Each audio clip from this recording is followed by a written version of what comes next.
أعوذ بالله من الشيطان الرجيم بسم الله الرحمن الرحيم وما خلقت الجن والإنس إلا ليعبدون. عزیزان محترم، 23ویں شب ہے، دوسری تاخیرات۔ ہم میں سے بہت سے لوگ ایسے ہیں جو ابھی ایسا لگتا ہے کہ باتیں کر رہے تھے کہ رمضان آنے والا ہے، اور اب یہ باتیں کر رہے ہیں کہ رمضان رخصت ہو رہا ہے۔ اور میدان محشر میں جب آدمی پہنچے گا تو اسے لگے گا کہ اس نے دنیا میں جو 100 سال یا 80 سال کی زندگی جی ہے، یوں سمجھیے کہ تھوڑی دیر جیسے بچے کھیلنے کودنے میں وقت لگتا ہے، تو بس سمجھیے اسے لگے گا کہ اتنا ہی وقت اس نے دنیا میں گزارا ہے۔ وَمَا هَذِهِ الْحَيَاةُ الدُّنْيَا إِلَّا لَهْوٌ وَلَعِبٌ۔ دنیا کی پوری زندگی ایک کھیل کود تماشے سے زیادہ کچھ نہیں۔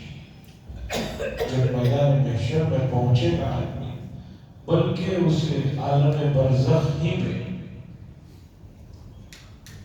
3 عالم ہیں، ایک دنیا کا عالم ہے، اور ایک آخرت کا عالم ہے، اور ایک درمیان کا عالم ہے جسے عالم برزخ کہا جاتا ہے۔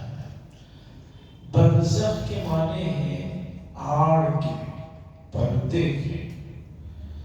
تو انسان کے انتقال سے لے کر سور پھونک کر اٹھائے جانے تک کا جو زمانہ ہے، اسے عالم برزخ کہا جاتا ہے۔ اسے عالم برزخ کہا جاتا ہے۔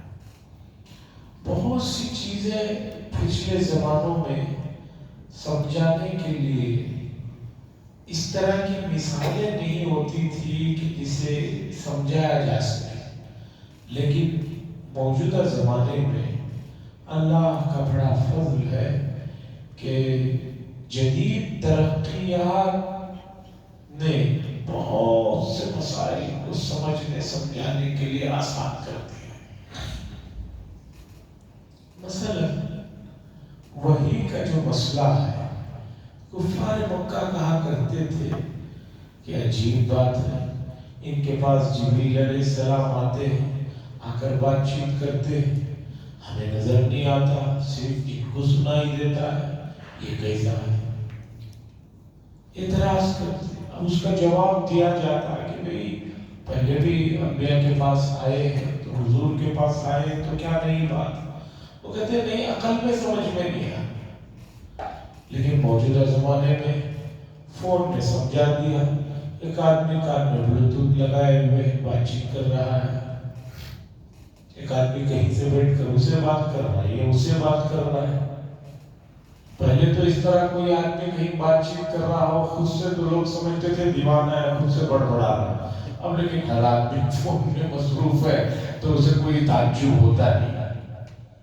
بات چیت ہو رہی ہے، صرف مجھے سنائی دے رہا ہے اور میں اسے سنائی دے رہا ہوں، کوئی درمیان میں مسئلہ نہیں ہے، کسی کو وہ تعجب کی بات نہیں۔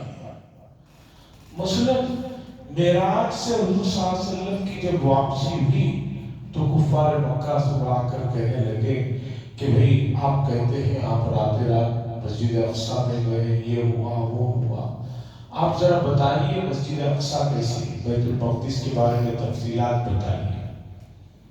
تو اللہ تبارک و تعالیٰ نے مکہ المکرمہ سے لے کر فلسطین میں جو مسجد ہے اس کے درمیان کے تمام پردوں کو ہٹا دیا۔ وہ چیز بالکل مسجد اقصیٰ حضور صلی اللہ علیہ وسلم کے سامنے تھی۔ یہ لوگ پوچھتے کتنے دروازے ہیں، آپ سے دیکھ کر بتا دیں، دریچے کتنے ہیں، وہ کیا ہے دیکھ کر بتا۔ سب سے پہلی بات تو ایک نبی جو انبیاء کی امامت کرنے کے لیے گئے ہیں، ان کو کیا ضرورت وہاں جا کر مسجد کے دروازے دریچے کتنے کی؟ لیکن انہوں نے پوچھا تو اللہ نے اسے سامنے کر دیا۔ تو تو لوگ اس پر اعتراض کرتے کہ بھی کیسے اتنی دور سے مسجد اقصی نظر آ رہی ہے، یہ دیکھ رہے ہیں، بول رہے ہیں، ہماری سمجھ میں نہیں آ رہا۔ اب کوئی یہ اعتراض کر کے دکھائے، اب کوئی کہے کہ میں واشنگٹن دیکھ رہا ہوں، تو دوسرا کہے کیسے دیکھ سکتے وہ 10,000 کلومیٹر دور ہے۔ تعاضات کیا ہو رہے ہیں، کس جگہ کیا ہو رہا ہے، آپ لیول دیکھ سکتے ہیں، کسی کو کوئی اعتراض ہے؟ نہیں۔ تو جو لوگ یہ سمجھتے ہیں کہ سائنس کا قرآن و حدیث سے ٹکراؤ ہے، نہیں ہے۔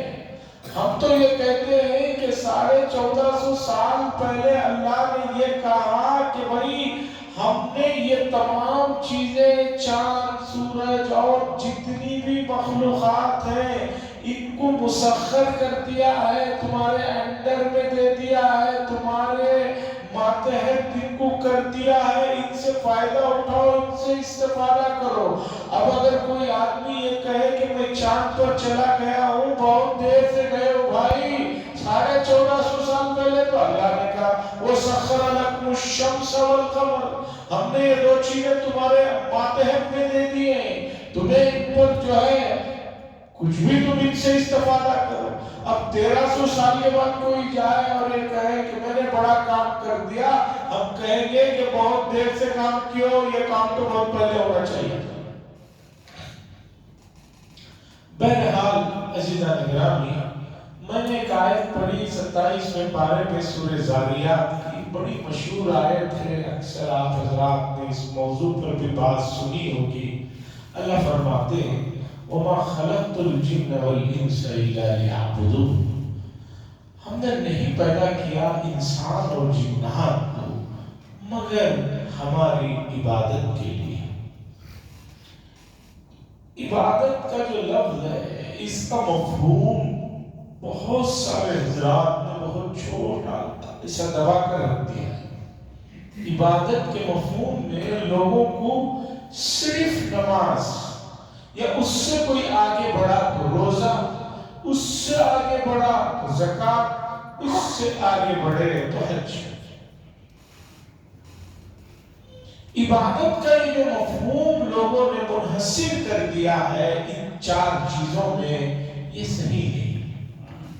عبادت کا مفہوم بندگی، اس کا مفہوم جو عربی زبان میں یہ جو لفظ بولا گیا ہے، قرآن کی اصطلاح میں، قرآن نے یہ لفظ جس معنی کو ادا کرنے کے لیے چلایا ہے، اس کے مفہوم میں انسان کی پوری زندگی ہے، اور اس پوری زندگی کو مرضی مولا کے مطابق گزارنے کو بندگی کہتے ہیں۔ بعض الفاظ اس کے معنی بہت چھوٹے رہتے ہیں، لیکن جب اسے استعمال کیا جاتا ہے، استعمال کرنے والا اس سے کیا مفہوم لے رہا ہے، جب یہ پوچھیں گے تب پتہ چلا۔ آپ کو معلوم ہونا چاہیے کہ ڈاکٹر اقبال صاحب مرحوم، وہ مغفور، ان کے اشعار میں جگہ جگہ شاہین کا لفظ وہ استعمال کرتے ہیں، لفظ شاہین کا استعمال کرتے ہیں۔ شاہین ایک پرندہ ہے جو بہت اونچی پرواز جس کی ہوتی ہے، لیکن اتنی اونچی پرواز کے باوجود زمین کے نیچے تک، بہت گہرائی تک وہ دیکھتا ہے۔ علامہ اقبال صاحب نے یہ لفظ استعمال کیا تو صرف اس پرندے کے معنی میں نہیں استعمال کیا، انہوں نے کہا کہ بھئی اس پرندے کے اندر جو بھی خوبیاں ہیں، وہ تمام خوبیاں میں امت کے نوجوانوں میں دیکھتا ہوں، اور اگر وہ نہیں ہے تو ان کو ان چیزوں کو پیدا کرنے کی ترغیب دیتا ہوں۔ عقابی روح جب بیدار ہوتی ہے، جوانوں میں نظر آتی ہے ان کو اپنی منزل آسمانوں میں۔ اقبال صاحب کہتے ہیں وہ جو نظر ہے، وہ نظر پیدا ہوتی ہے تو آدمی جو ہے اونچائیوں پر، چٹانوں پر اپنی منزلیں بناتا ہے۔ اسی طرح ڈاکٹر اقبال صاحب جو ہے بار بار فقر فاقے کا لفظ استعمال کرتے ہیں. اس فقر و فاقے سے مراد یہ محتاجی بھیک مانگنا نہیں ہے. وہ کہتے ہیں کہ جو حدیث میں لفظ آیا ہے کہ اصل غنا تو دل کا غنا ہوتا ہے، اصل غنا تو آدمی کا دل کا غنی اور دل کا مالدار ہوتا ہے. اقبال صاحب کہتے ہیں کہ مومن کی شان فقر کا لفظ جو استعمال کرتے ہیں اس سے وہ یہ کہنا نہیں چاہ رہے ہیں کہ مسلمان فقیر بن جائے، جو معروف معنی میں ہم مراد لیتے ہیں کہ بھیک مانگنے والا نہیں. وہ حضرت علی رضی اللہ تعالیٰ عنہ کی طرف نسبت کرتے ہوئے کہتے ہیں کہ ان کے پاس ظاہری طور پر کوئی بھی چیزیں نہیں تھی، لیکن کس درجے کے لوگ غنی تھے، کس درجے کے لوگ. تو اسی طرح عبادت کا مفہوم قرآن نے جس معنی میں چلایا ہے، لوگوں نے اسے لا کر بہت چھوٹا کر دیا ہے. اب جب یہ کہا جاتا ہے کہ اللہ نے انسانوں کو صرف عبادت کے لیے پیدا کیا ہے، اب عبادت کے معنی آدمی کے ذہن میں ہے مسجد میں نماز پڑھنا، تو آدمی کہتا ہے یہ کیا بات ہوئی بھی، اگر 24 گھنٹے میں مسجد میں رہوں گا، 24 گھنٹے میں جو ہے اللہ اللہ اور ذکر و اذکار کرتا رہوں گا، تو پھر دنیا میری کیسی چلے گی، میرے بیوی بچوں کا کیا ہوگا، معاشرے کا کیا ہوگا، دنیا کی اور چیزوں کا کیا ہوگا. کیوں؟ عبادت کا مفہوم یہ ہونے کی وجہ سے. جیسے چند دن پہلے میں نے ایک واقعہ سنایا تھا ایک نابینا حافظ صاحب کا کہ میں تیری کھیر نہیں کھاؤں گا، اس لیے کہ کھیر کا مطلب بچے نے جو بتایا تھا وہ ان کی نظر میں بیٹھا ہوا تھا کہ کوئی ٹیڑھی چیز ہوتی ہے. کیا کہا انہوں نے؟ نہیں چاہیے. اسی طرح عبادت کا مفہوم امت نے جو اس تک محدود رکھا ہے، اس کی وجہ سے انہیں مسائل پیش آ رہے ہیں.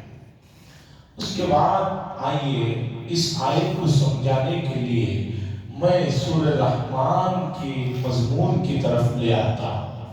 سورہ رحمان کی آپ نے تلاوت سنی، بڑی عجیب سورت ہے. حضور صلی اللہ علیہ وسلم نے فرمایا یہ قرآن مجید کی دلہن ہے، عروس. دلہن کے معنی یہ ہے کہ ایک شادی بیاہ میں سب سے زیادہ اہمیت کس کی ہوتی ہے؟ دلہن کی ہوتی ہے. اسی کو دیکھنے کے لیے اور جو بھی رہتا ہے اس کے لیے پیسے دیے جاتے ہیں، یعنی پورا فوکس دلہن پر جیسے ہوتا ہے، پوری خوبصورتی جیسے سمٹ کر دلہن میں آئی ہوئی رہتی ہے. اس معنی میں قرآن مجید کی جو الفاظ کا نظم وغیرہ کا جو ترتیب ہے، سورہ رحمان اس اعتبار سے دلہن ہے کہ الفاظ کا تناسب اور دوسری چیزیں اس میں سمٹ کر آئی. 31 مرتبہ 30 پر ایک مرتبہ فَبِأَيِّ آلَاءِ رَبِّكُمَا تُكَذِّبَانِ اس سورت میں آیا. اب عربی گرامر میں اسے کیا کہا جاتا ہے، اس صنعت کو، یہ تمام تفصیلات کو چھوڑ کر سورہ رحمان کا جو بنیادی موضوع ہے اسے میں سمجھانا چاہتا ہوں، تاکہ یہ جو آیت میں نے سورہ زاریات کی 27ویں پارے کی شروع کی ایک آیت پڑھی ہے اسے سمجھنے میں آسان ہے. دیکھیے دنیا میں کتنی مخلوقات ہیں اللہ بہتر جانتے ہیں، کتنے عالم ہیں اللہ بہتر جانتے ہیں. عام طور پر پہلے زمانے میں کہا جاتا تھا 18,000 مخلوقات. یہ جس زمانے میں لوگ کہتے تھے اس زمانے میں ان کے علم میں 18,000 مخلوقات آئی تھی. جانوروں میں، پھر جو ہے چرندوں میں، پرندوں میں وہ ایک مخلوق ہے، وہ ایک مخلوق ہے، وہ ایک مخلوق ہے. 18,000 مخلوقات کہا جاتا ہے. لیکن بعد میں پھر تھوڑا آگے زمانہ ترقی کیا تو پتہ چلا کہ 40,000 قسم کی مخلوقات ہیں. لیکن یہ بھی تقریباً 200-300 سال پرانی باتیں ہیں۔ موجودہ زمانے میں سائنس اس بات کا اعتراف کرتی ہے کہ بھی کتنی مخلوقات ہیں، سچ بات تو یہ ہے کہ اس کا پکا علم ہمیں بھی نہیں۔ خود اس وقت امریکہ میں جو ناسا جس پر کروڑوں ڈالرز خرچ ہوتے ہیں، وہ آسمانوں سے متعلق جو تفصیلات بتا رہے ہیں، جو سیارے آسمانوں میں وہ دریافت کر رہے ہیں، جس کی تفصیلات بتا رہے ہیں، ان کا یہ کہنا ہے کہ جتنی گیلیکسیز کے بارے میں ہمیں علم ہوا ہے، یہ پوری نہیں ہے، ایسی اور اس سے بڑی اور کتنی ہے اللہ بہتر جانتے ہیں، ابھی تک ہم وہاں پہنچ نہیں پائے۔ اگر کوئی آدمی سائنس کی نگاہ سے اللہ کی بنائی ہوئی مخلوقات پر نظر دوڑا ہے تو چیخ اٹھنا چاہیے اسے کہ بھئی واقعی فتبارک اللہ احسن الخالقین۔ تو مخلوقات کتنی ہے اللہ بہتر جانتے ہیں، ہمیں نہیں معلوم۔ صرف سمندر کے اندر کتنی قسم کی کیا کیا چیزیں ہیں اللہ بہتر جانتے ہیں، مچھلیوں میں کتنی قسمیں ہیں اللہ بہتر جانتے ہیں، کھیگڑوں میں کتنی ہے، اس میں کتنی ہے، اس میں کتنی ہے، افریقہ کے جنگل میں پائے جانے والے درختوں کی تفصیلات، درختوں کے سلسلے کی چیزیں، اور پھر وہاں پر پائے جانے والے، اور سب سے ہٹ کر آج کل نئی نئی بیماری آ رہی ہے تو اس نئی بیماری کے جو وائرس ہیں وہ کتنی قسم کی اللہ بہتر جانتے ہیں۔ اب آپ سمجھیے کہ جتنی بھی مخلوقات ہیں ان میں 2 مخلوقات مکلف ہیں۔ کتنی مخلوقات مکلف ہیں؟ 2 مخلوقات مکلف ہیں۔ ایک ہیں حضرات انسان، دوسرے ہیں حضرات جنات۔ یہ 2 مخلوقات مکلف ہیں۔ باقی کوئی بھی مخلوق، ہاتھی ہو، شیر ہو، اور بھی جو مخلوقات ہو سکتے ہیں، وہ مکلف نہیں ہے کہ بھئی تمہیں یہ کرنا ہے صبح اٹھ کر، تمہیں دوپہر کو یہ کرنا ہے، شام کو یہ کرنا ہے۔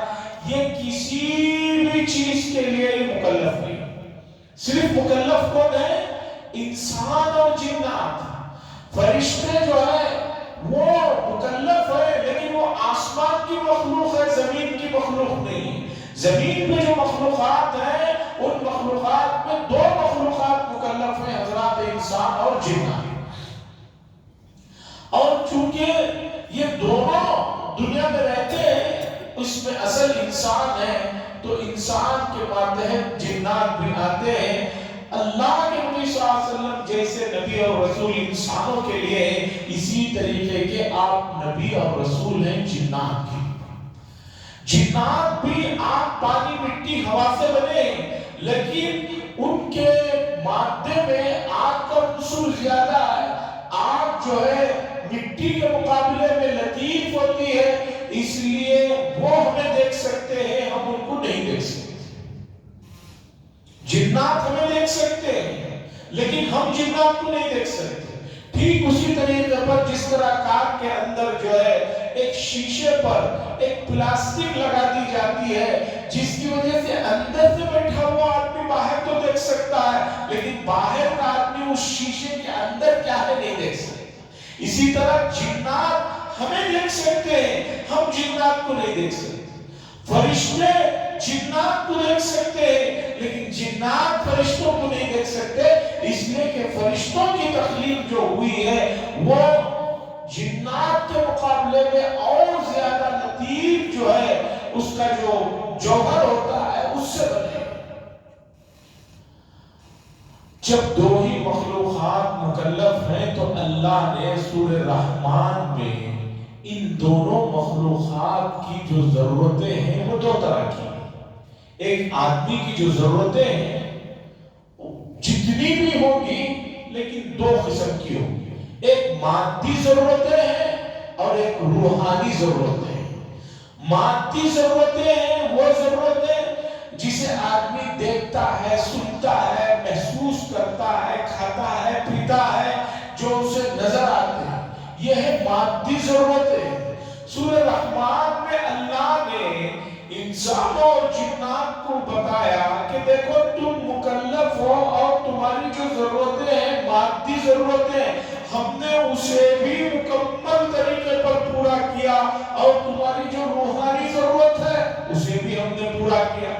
مادی ضرورتوں میں اللہ نے فرمایا الرحمن علم القرآن خلق الانسان علمہ البیان. الشمس والقمر سے اللہ نے بتایا کہ ہم نے سورج بنایا, چاند بنایا, پہاڑ بنائے, پھر اس کے بعد سمندر بنائے, پھر اس میں سمندر میں کھارے پانی کا بھی ہے, میٹھے پانی کا بھی ہے, اس کے اندر سے نکلنے والے موتیوں کا, دوسری تیسری, ان تمام جو چیزیں ہیں, پہاڑ ہیں, کھانے پینے کی جو چیزیں ہیں, اللہ نے فرمایا ہم نے تمام مادی چیزیں جو تمہیں ضرورت کی تھی وہ دی.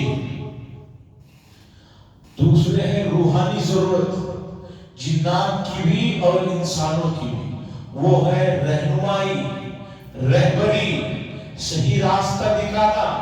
اور یہ چیز محسوس نہیں ہے تو روح سے اس کا تعلق ہے. روح چونکہ بہت لطیف ہوتی ہے تو اللہ نے اسے بتایا کہ ہم نے تمہاری روحانی ضرورتوں کے لیے انبیاء کا سلسلہ شروع دن سے لے کر اب تک رکھا.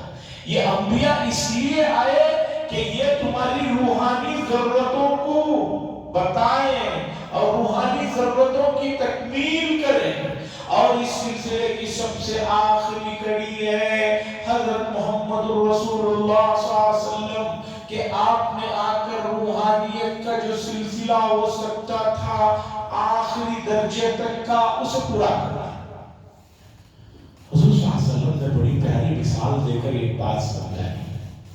بخاری شریف کی حدیث میں حضور صلی اللہ علیہ وسلم نے فرمایا ہم تمام انبیاء اور میری مثال ایسے ہے جیسے ایک آدمی نے محل بنایا. محل بنانے کے بعد پورا مکمل محل بنا دیا لیکن ایک اینٹ کی جگہ اس نے خالی چھوڑ دی. یہ ہمارے یہاں انڈیا میں یہ جو گھروں کو بننے کا سسٹم ہے گلاوا کرنا جسے کہتے ہیں, گارا گلاوا کرنا, یہ سسٹم اصل نہیں ہے. آپ نے دیکھا ہوگا ویدان سودا کی عمارت کو, اس میں پتھر رکھے ہوئے, پتھر کے اوپر سے مکمل اسے گلاوا نہیں کیا. اسی طرح برطانیہ وغیرہ میں آپ نے دیکھا ہوگا کہ اینٹیں جو بھی ہے نظر آتی ہیں, بلکہ مغلیہ سلطنت کی بھی جو تعمیرات ہے اس میں آپ کو وہ سب چیزیں نظر آتی ہیں. تو رسول اللہ صلی اللہ علیہ وسلم نے بتایا کہ یہ محل بنایا ایک آدمی نے, پورا کمپلیٹ کیا لیکن ایک اینٹ کی جگہ چھوڑ دیا. لوگ آتے اور محل کو دیکھتے اور کہتے کہ بھئی یہ ایک اینٹ کی جگہ خالی ہے, یہ اگر کوئی پر کر دے تو محل کمپلیٹ ہو جائے. حضور صلی اللہ علیہ وسلم نے فرمایا میں ہوں آخری اینٹ, نبوت کی وہ آخری اینٹ میں ہوں. اللہ نے مجھے بھیجا اور جو ہے اسی کے ساتھ اور محل میں جو ایک اینٹ کی جگہ خالی تھی اسے جو ہے مکمل کر دیا. اب اسے گلاوے کی ضرورت نہیں, وہاں پہلے کی جو تعمیرات ہے ابھی بھی جو خوبصورت مانی جاتی ہے وہ اس طرح کی نہیں کہ اس کے اوپر پلاسٹک کی جائے, صرف اینٹ رکھ دیے کمپلیٹ ہو جائے. تو رسول اللہ صلی اللہ علیہ وسلم روحانی ضرورتوں کی جو آخری تکمیل ہو سکتی تھی انسانیت اور جنات کے لیے, اللہ تبارک و تعالیٰ نے رسول اللہ صلی اللہ علیہ وسلم کے ذریعے سے روحانیت کی تکمیل کر دی. اب سنیے اللہ کیا کہتے ہیں, ایک ایک نعمت کو گناتے ہیں, اس کے بعد کہتے ہیں فَبِأَيِّ آلَاءِ رَبِّكُمَا تُكَذِّبَانِ. آلہ کا جو لفظ ہے یہ جمع عالیون کی جس کے معنی ہے نعمت کے. اب اللہ ایک ایک نعمت کو گناتے ہیں اور اس کے بعد پوچھتے ہیں اے انسانوں اور جنات تم میری کون کون سی نعمتوں کا انکار کرتے ہو؟ سورج چاند سے فائدہ اٹھا رہے ہو, اس سے انکار کرو گے. درختوں سے استفادہ کر رہے ہو, اس سے انکار کرو گے. سمندروں سے انکار کرو, کون کون سی نعمتوں کا انکار کرو گے؟ پھر اللہ تبارک و تعالیٰ نے فرما برداروں کے لیے جو وعدے کر رکھے ہیں اسے ذکر کرنے کے بعد کہا اے ہم نے تمہاری مادی ضرورتیں بھی پوری کی ہے، روحانی ضرورتیں بھی پوری کی ہے، اب تمہاری ذمہ داری ہے کہ تم مکلف بن کر ہماری بات سنو، اگر نہیں سنو گے تو تمہیں جو ہے عہدے موج پر بیٹھا جائے۔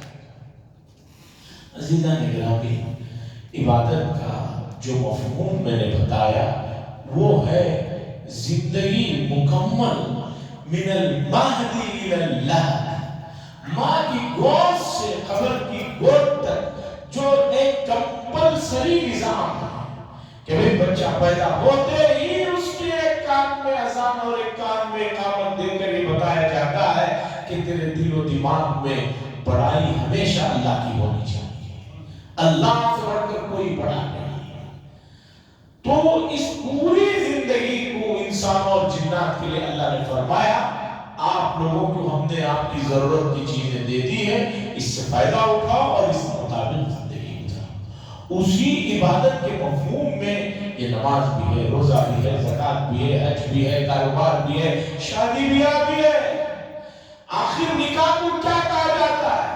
النکاح نصف الایمان، نکاح جو ہے آدھا ایمان ہے۔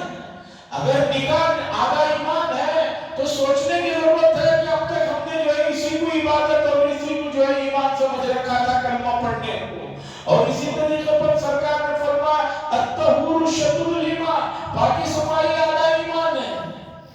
پاکی صفائی سے یا ظاہری پاکی صفائی بھی، باطنی پاکی صفائی بھی، تمام پاکیاں صفائی ہیں۔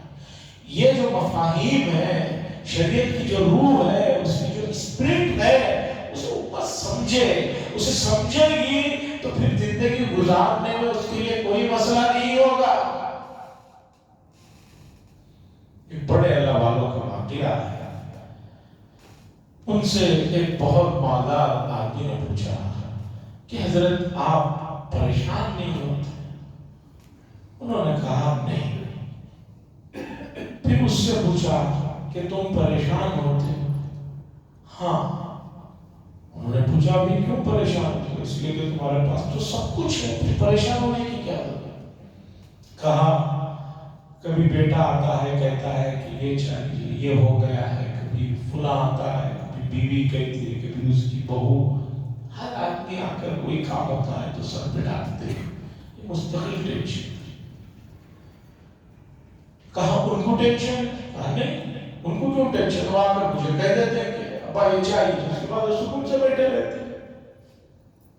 تو ان اللہ والوں نے کہا کہ ان بچوں نے تمہیں بڑا بنا دیا ہے، وہ تمہارے تک بات سنا دیے ہیں تو ان کو سکون ہے، تسلی سے بیٹھے ہوئے ہیں۔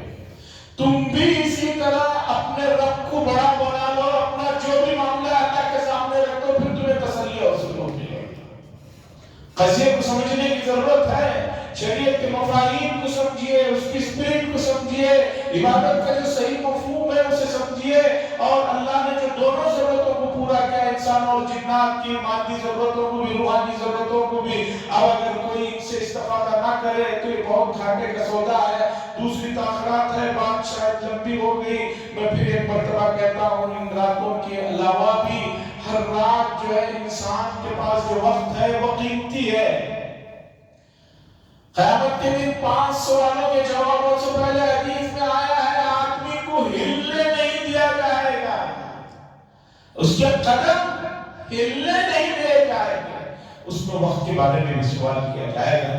یہ راتیں بڑی قیمتی ہیں، لیلۃ القدر اس میں بھی ہو سکتی ہے، تو اس لیے ان راتوں میں ایک ماحول بنائیں، گھروں میں جا کر عبادت کا ماحول بنائیں، اور دوسری بات دعاؤں کا اہتمام کریں، اور دعاؤں میں کوشش کریں فَإِلَّمْ تَبْكُوا فَتَبَاكُوا، اگر رونا نہیں آ رہا ہے تو رونے جیسی صورت تو بنائیں۔ فَإِلَّمْ تَبْكُوا فَتَبَاكُوا، ہو سکتا ہے کسی آدمی کے دل بڑے سخت ہو گئے، آنسو نہیں نکلتے، فَتَبَاكُوا، رونے کی صورت بنائیں، اور دعا عمومی مانگیں، صرف اپنے ذات تک کے لیے نہ مانگیں۔ ایک گاؤں کے صاحب آئے، انہوں نے آ کر مسجد نبوی میں دعا کی، یا اللہ میرے اور رسول اللہ صلی اللہ علیہ وسلم پر رحم فرما۔ گاؤں کے آدمی تھے، رسول صلی اللہ علیہ وسلم نے فرمایا اے اللہ کی رحمت کو تو تم نے بہت ہی قید کر دیا، صرف میرے اوپر اور حضور پر رحم فرما۔ ایسا نہیں بلکہ